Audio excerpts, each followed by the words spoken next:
In the quiet spaces between our heartbeat and our longing, life reveals a truth we often overlook.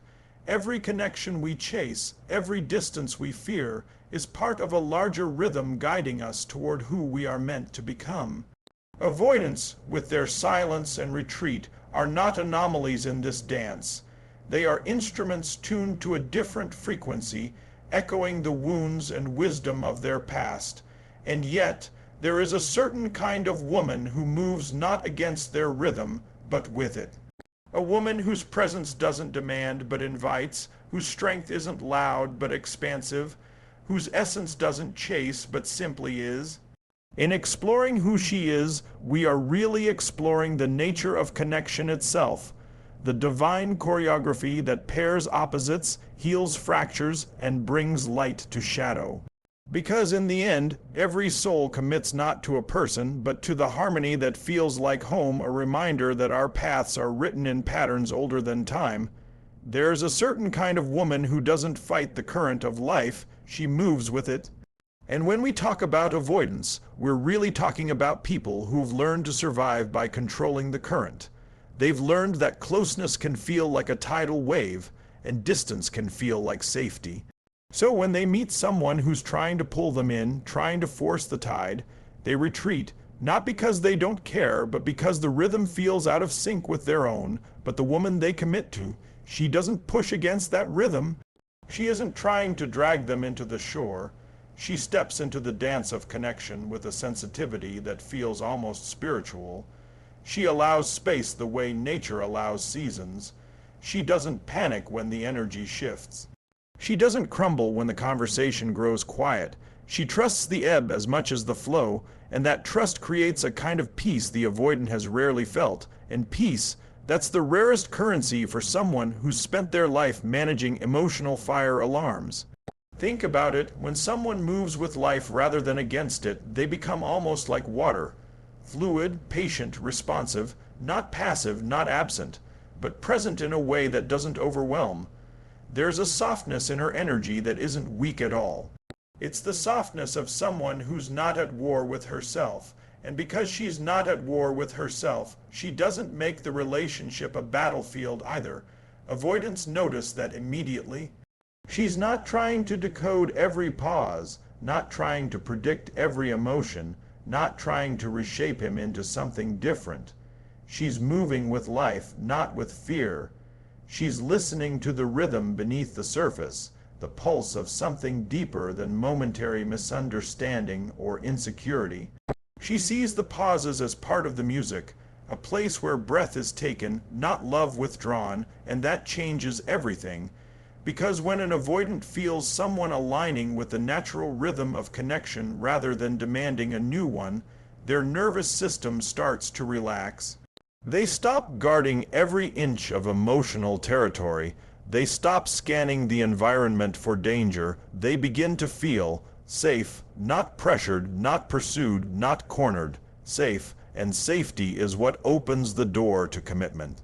You see, harmony doesn't mean she tolerates disrespect or emotional chaos. It means she navigates connection with a deeper understanding of timing. She knows when to lean in and when to give space. She knows when a moment calls for conversation and when it calls for silence. She knows that intimacy doesn't always announce itself loudly. Sometimes it emerges quietly, in the shared stillness between two people who don't need to fill the air with noise. And her ability to hold that space, without losing herself, signals to the avoidant that he can step in without losing himself either. It's like she tunes into a frequency beyond the surface interactions most people get stuck in. She's operating from a place of inner alignment, not anxiety. Her calm is not an act. It's a reflection of a life lived in partnership with something larger than her own fears, and that sense of alignment becomes magnetic. Avoidants don't commit because someone convinces them, pressures them, or performs for them. They commit because, for the first time, they feel a rhythm they can trust, a rhythm that doesn't threaten their freedom, but expands it. A rhythm that doesn't demand immediate vulnerability, but makes vulnerability feel like a natural next step. She becomes the person they don't have to run from, because she's not running from herself. And when a man who's spent years guarding his heart finally feels that harmony, that balance, that flow, he leans in, not because he's pushed, but because he finally wants to. In a world full of noise, she becomes the quiet that feels like truth. Because the heart commits to what brings it home to itself. There's something powerful, almost magnetic, about a woman who holds her own center with grace, not with rigidity, not with defensiveness, but with that quiet inner steadiness that tells the world, I know who I am, and I'm not afraid to stand here. And when it comes to avoidance, that steadiness isn't just attractive. It's transformational, because avoidants aren't running from love itself. They're running from the fear of losing themselves inside of it. They've lived in environments where closeness felt like surrendering their identity, their autonomy, their emotional equilibrium. So when they meet someone who collapses into them, emotionally, energetically, spiritually, it reaffirms their biggest fear. Connection means disappearance, but the woman they commit to, she doesn't disappear. She doesn't fold into someone else's expectations or abandon her inner compass. She stands in the relationship without abandoning herself. Her sense of self becomes an anchor not just for her, but for the entire dynamic. And that, right there, is where the shift happens. She doesn't chase answers the moment something feels uncomfortable. She doesn't spiral into anxiety when something shifts. She doesn't interpret every pause as rejection. Instead, she turns inward and reconnects to her own center, her purpose, her values, her sense of meaning, and avoidants feel that. They feel the difference between someone who demands reassurance and someone who creates reassurance by simply being aligned within themselves. Her energy communicates without words, I'm here, but I'm not lost. I'm connected, but I'm not dependent. And that message is like oxygen to an avoidant.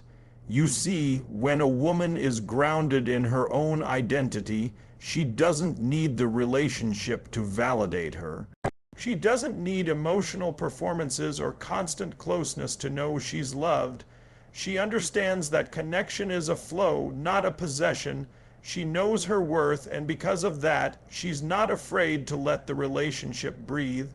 And that breathing room feels like relief to someone who has spent years tightening their emotional boundaries just to survive. It's not that she's indifferent, it's that she's whole. She can be vulnerable without collapsing.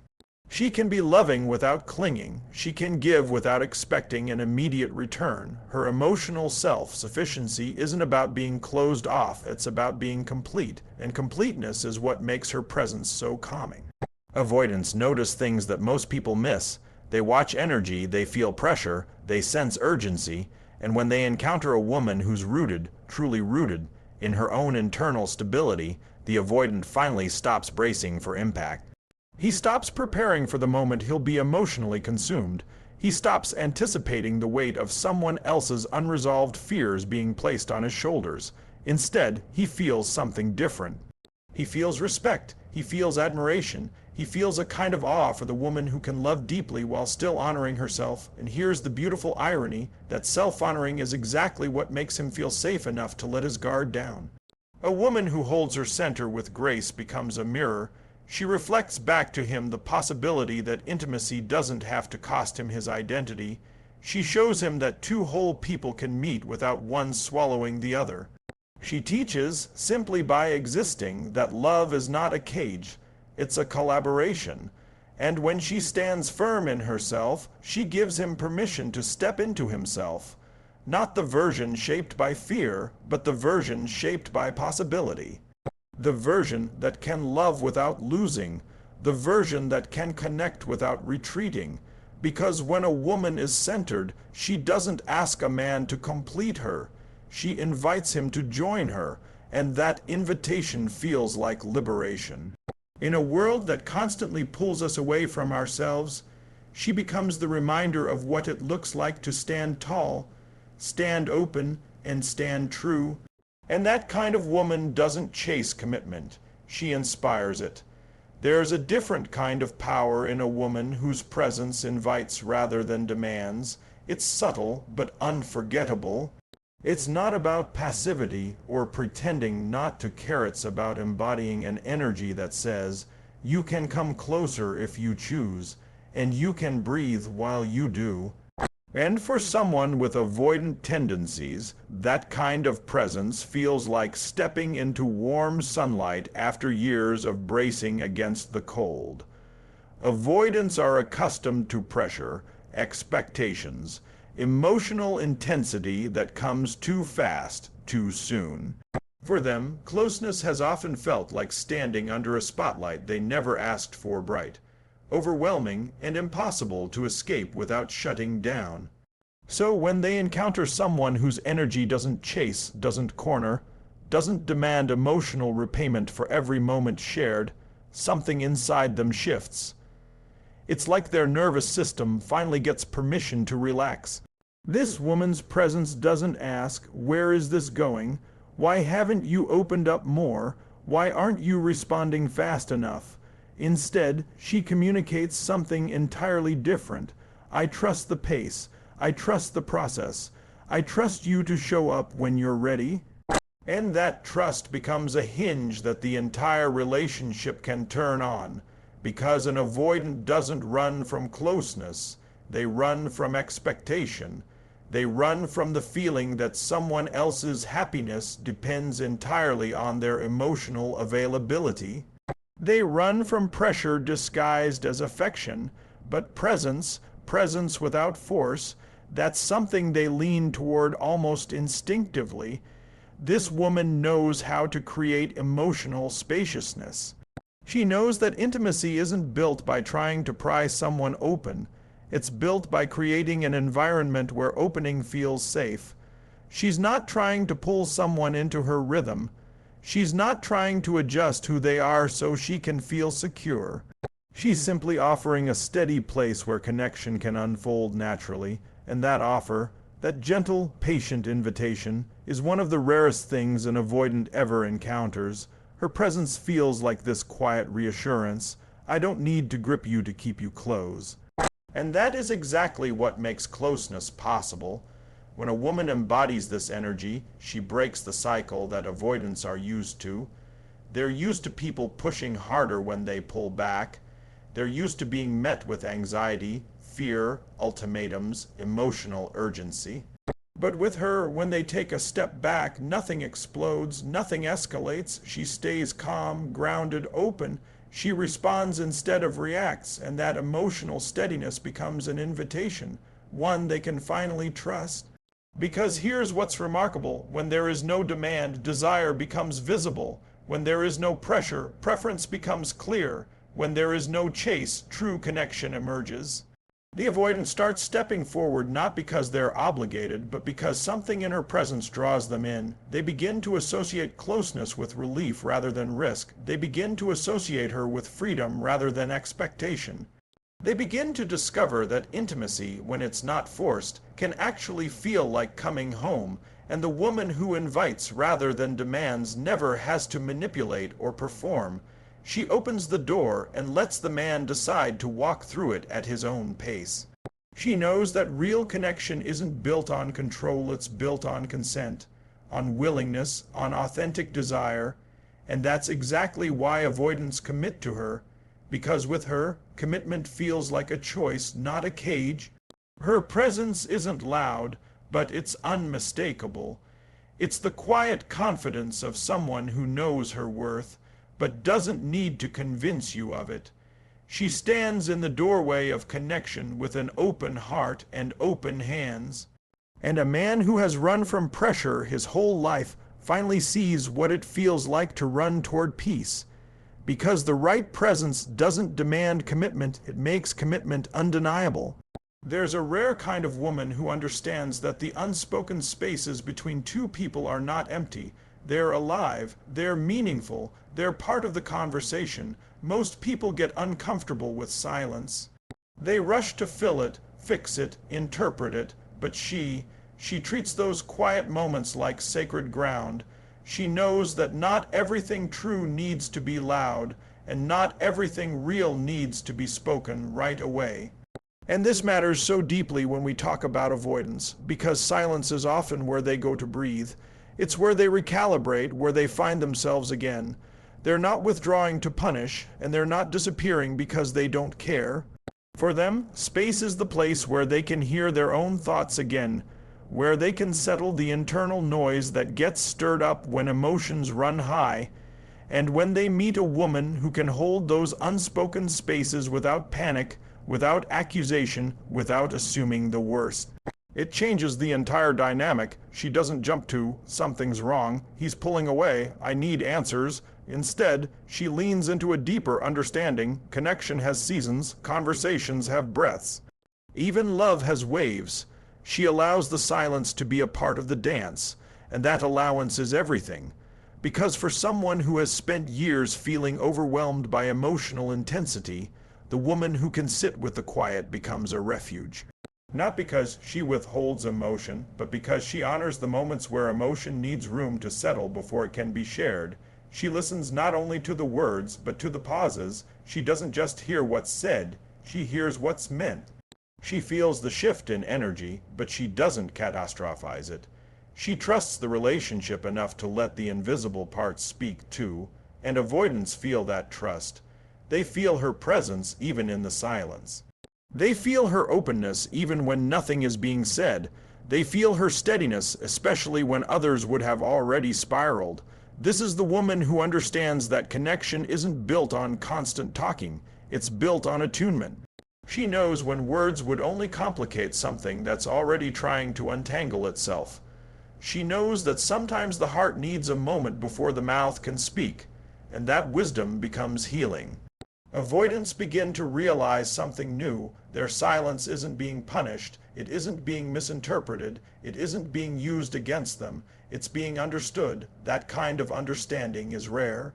It's the difference between someone who reacts to silence and someone who respects it. It's the difference between pressure and presence.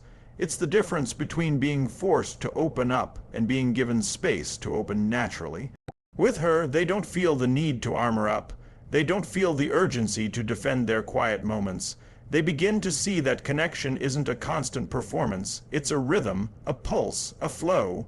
And she's tuned into that flow with a sensitivity that feels almost like a gift. Her respect for the unspoken creates an emotional safety they've never had before. Because when someone honors your silence, they're honoring your humanity. Your boundaries, your process. And here's the subtle truth. When silence isn't punished, people begin to speak more freely. When space isn't questioned, people begin to step closer. When the invisible isn't feared, love becomes visible again. Avoidants start to realize that with her, they don't have to translate every feeling immediately. They don't have to package their emotions perfectly. They don't have to fear the quiet moments. Instead, those moments become bridges, not barriers. She doesn't fill the silence to escape discomfort. She fills it with presence, with patience, with understanding. And that is why avoidants commit to her, because she can sit in the quiet without losing herself, without losing faith, and without losing the connection that's still alive underneath it all. She knows that love isn't just in the words we say, it's in the spaces between them. Because the soul doesn't speak in noise, it speaks in quiet truths. There is a profound shift that happens when a woman sees the person behind the pattern, not the behavior, not the defenses, not the withdrawal or the hesitation, but the human being underneath, all the complexity, all the history, all the invisible battles he never learned how to articulate. And for someone with avoidant tendencies, being seen like that is almost foreign. And deeply disarming, because most people respond to the pattern. They react to the pulling away. They react to the emotional distance. They react to the pauses. They take it personally. They assume the worst. They see the surface and forget there's a whole story unfolding underneath it. But she, this rare kind of woman, she's not blinded by the behavior. She's curious about the truth beneath it.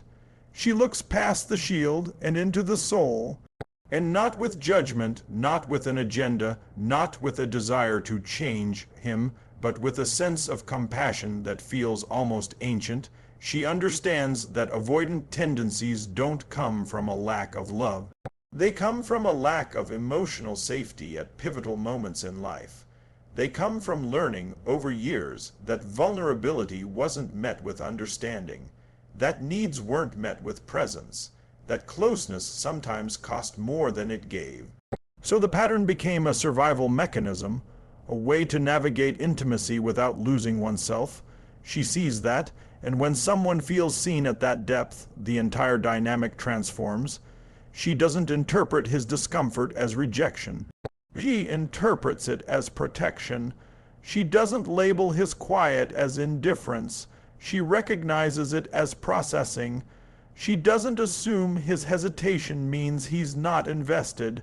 She knows it means he's trying to figure out how to stay without losing the parts of himself he's spent a lifetime guarding. This woman becomes a mirror that shows him something he never fully believed about himself. I'm not broken. I'm human, and that kind of recognition is healing. She isn't trying to rescue him. She isn't trying to fix him. She isn't trying to speed up his journey. She respects the pace of his unfolding. She respects the layers. She respects the complexity. And he feels that respect like a kind of emotional oxygen he didn't know he needed. This level of understanding allows him to let down his guard, slowly, naturally, willingly, because he realizes he's not being evaluated based on his defenses. He's being understood based on his truth. And that changes the way he shows up. Instead of hiding behind the pattern, he starts revealing the experiences that created it. Instead of protecting his vulnerability like it's a liability, he starts sharing pieces of it because it finally feels safe to do so. Instead of retreating into old habits, he begins stepping forward into new possibilities. All because she sees the man, not the mechanism, and here's where the magic happens. When someone feels deeply seen, they naturally want to see in return. Her compassion opens a door within him that's been shut for years, a door to empathy, a door to understanding, a door to connection that's rooted in truth rather than fear. She becomes the person he can show his rough edges to, the person he doesn't need to perform for, the person he doesn't have to explain his defenses to, because she already understands the why behind them, and once he realizes she can see him fully and still choose him, something inside him softens. Something inside him awakens. Something inside him says, I can finally stop running. Because being truly seen is one of the greatest forms of love we ever experience. And avoidants commit to the woman who gives them that gift, not by forcing it, but by simply being someone who looks with clarity rather than fear. She sees who he is, not who he learned to be. And the heart always opens in the presence of someone who understands its truth. There's a quiet power in a woman who trusts divine timing, who understands that connection isn't something you force, it's something you allow. She doesn't grip the moment out of fear, and she doesn't rush the process out of insecurity. She moves with a deeper awareness that everything meaningful unfolds at its own pace, and that love, when pressured, collapses. But when honored, expands. And for someone with avoidant tendencies, that kind of trust is revolutionary. Avoidants live with an internal clock that ticks differently. While others want immediate closeness, immediate clarity, immediate certainty, avoidants need space to feel their way into the moment. They need time to understand their own emotions before they can share them. They need room to navigate the intensity that other people often rush toward without hesitation. So when they meet a woman who trusts the unfolding rather than trying to control it, they feel something they're not used to feeling in relationships: relief. She isn't waiting with tension in her body for the next message. She isn't demanding a timeline. She isn't mapping out the future 3 steps ahead. She's here, grounded in the present, allowing the connection to breathe and grow the way a seed grows, roots first, quietly, invisibly, before anything blossoms on the surface. and that patience becomes a kind of emotional sanctuary. Avoidants are used to being misunderstood. They're used to being labeled as cold, uninterested, or avoiding commitment on purpose. But this woman doesn't jump to those conclusions because she's not operating from fear. She's not projecting her insecurities onto the silence. She's anchored in something deeper, trust in herself, trust in the relationship, and trust in the timing that life has always proven right in her own journey. She knows that when something is real, she doesn't have to force it. She doesn't need to rush it to keep it from slipping away. She doesn't confuse urgency with connection. She understands that the most powerful relationships don't erupt. They unfold. And that unfolding is what makes avoidance feel safe enough to stay. When she gives the relationship space, she's not stepping back emotionally. She's simply allowing life to do its part. She's allowing him to feel his way in, rather than demanding he sprint toward emotional proximity he's not ready for yet. And ironically, that space she offers becomes the very thing that draws him closer. Because when there's no pressure, there's curiosity. When there's no fear, there's presence. When there's no rush, there's room for something real to take shape. Avoidants begin to lean in not because they're being pulled, but because they finally feel free to explore the connection at their own pace. They start sharing more, they start initiating more, they start showing their softer side, not because they're pushed, but because the environment invites it. And the thing is, her trust isn't passive, it's not a shrug or indifference, it's an active, conscious decision to believe in the unfolding instead of controlling it. It comes from wisdom, from experience, from the understanding that anything forced becomes fragile, but anything nourished becomes strong. Her calm becomes a stabilizing force. Her patience becomes a compass. Her faith in the timing becomes a container that holds the relationship with grace rather than tension. And that grace is what opens the avoidant's heart in a way nothing else can. Because when a woman trusts the pace of connection, she allows both people to arrive authentically, without masks, without fear, without the pressure to meet expectations that don't match their readiness. She trusts that what is meant will meet her halfway, and that trust creates the one thing an avoidant needs more than anything, the feeling that this is a connection they can grow into, not run away from. Because love can't be forced into existence, it can only be allowed to bloom.